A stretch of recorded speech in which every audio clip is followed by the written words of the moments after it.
जो मदिरा पान और मांस भक्षण करता है तो क्या उन्हें पाप लगता है, और जो नहीं खाता है तो उन्हें क्या पुण्य धर्म क्या मिलता है। इसी टॉपिक पर वीडियो है, चलो देखते हैं। और दोस्तों, हमारे चैनल को सब्सक्राइब करना ना भूलें, ऐसे ही मोटिवेशन वीडियो आपको मिलती रहेगी इसी चैनल पे। कलयुग क्या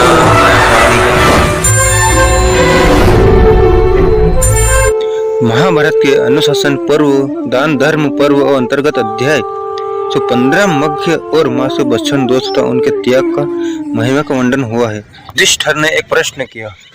वैशंपायन जी कहते हैं कि जन्म जयति युधिष्ठिर ने पूछा, पितामह आपने बहुत बार यह बात कही है कि अहिंसा परम धर्म है, अंत मास के परित्याग रूप धर्म के विषय में मुझे संदेह हो गया, इसलिए मैं जानना चाहता हूँ कि मांस खाने वाले की क्या हानि होती है, और जो मांस नहीं खाता है उसे कौन सा लाभ मिलता है।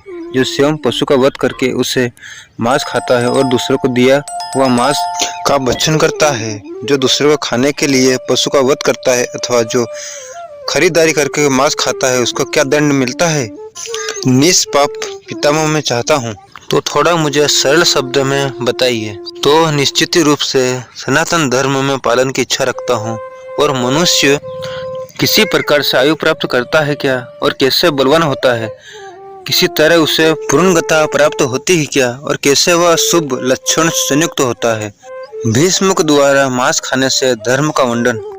भीष्म जी ने कहा कि राजन करुनंदन, मांस ना खाने से जो धर्म होता है उसका मुझे अर्थात वर्णन सुनो तथा उस धर्म की जो उत्तम विविध वही पर जान लो, जो सुंदर रूप, पूर्णगता, पूर्ण आयु और उत्तम बुद्धि और सत्य, बल और स्मरण शक्ति प्राप्त करना चाहते थे।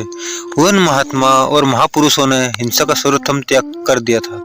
करुनंदन युधिष्ठिर इस विषय को लेकर ऋषियों में उनके बारे में प्रश्न उत्तरों को हो चुका था। अंत में उन सब की राय से जो सिद्धांत और निश्चित हुआ था उस बात रहा हूँ। सुनो, युधिष्ठिर ने जो पुरुष नियम पूर्वक व्रत का पालन करता है, प्रति मास अश्वमेध का यज्ञ और अनुष्ठान करता था, जो केवल मग और मांस के परित्याग आप लोग सब्सक्राइब भी करते जाओ दो करता है, उन दोनों का एक सा ही फल मिलता है।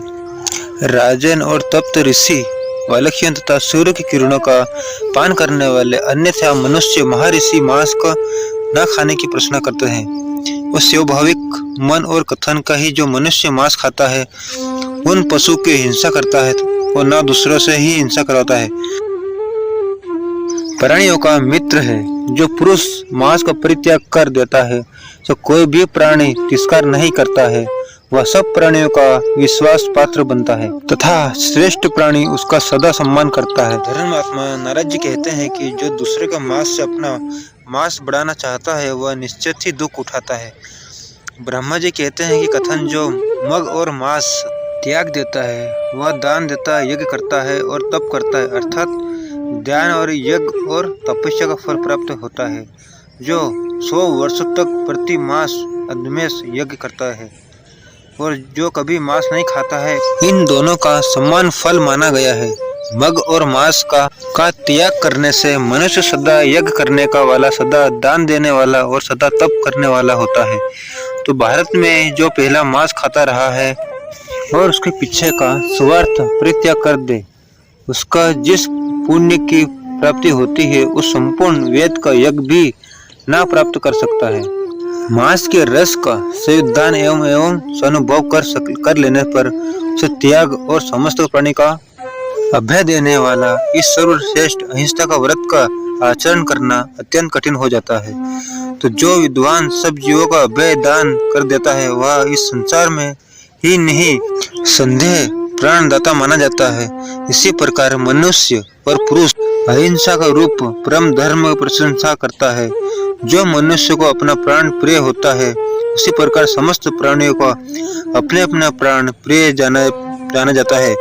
जो बुद्धिमान और पूर्णात्मक है और उन्हें चाहिए संपूर्ण प्राणियों का अपना सम्मान समझे। जब भी अपने कल्याण की इच्छा रखने वाले विद्वानों को भी मृत्यु का भय बना रहता है, तब वह जीवित रहने की इच्छा वाले निरोग और निरपराधक प्राणियों को जो मांस पर जीवित चलाने वाले पापी कहलाते हैं। पुरुषों द्वारा बलपूर्वक मारे जाते हैं तो क्यों नहीं भय प्राप्त होगा। इसलिए महाराज तुम्हें यह विदित होना चाहिए कि मांस का परित्याग ही धर्म, स्वर्ग का और सुख का सर्वप्रथम आधार है। अहिंसा परम धर्म और अहिंसा का परम तप है और अहिंसा परम सत्य है, क्योंकि उसी से धर्म की प्राप्ति होती है। तृण से, काट से अथवा पत्थर से मांस नहीं पैदा होता है, वह जीवों का सत्य करने पर ही उपलब्ध होता है। अतः उसे खाने पर महान दोष तो है जो लोग स्वयं त्याग और स्वर्ग को परित्याग करते हैं। कैसे लगी ये वीडियो कमेंट के जरूर बताना। और अभी तो बाकी है वीडियो, अगले भाग में फिर मिलेंगे। नमस्कार।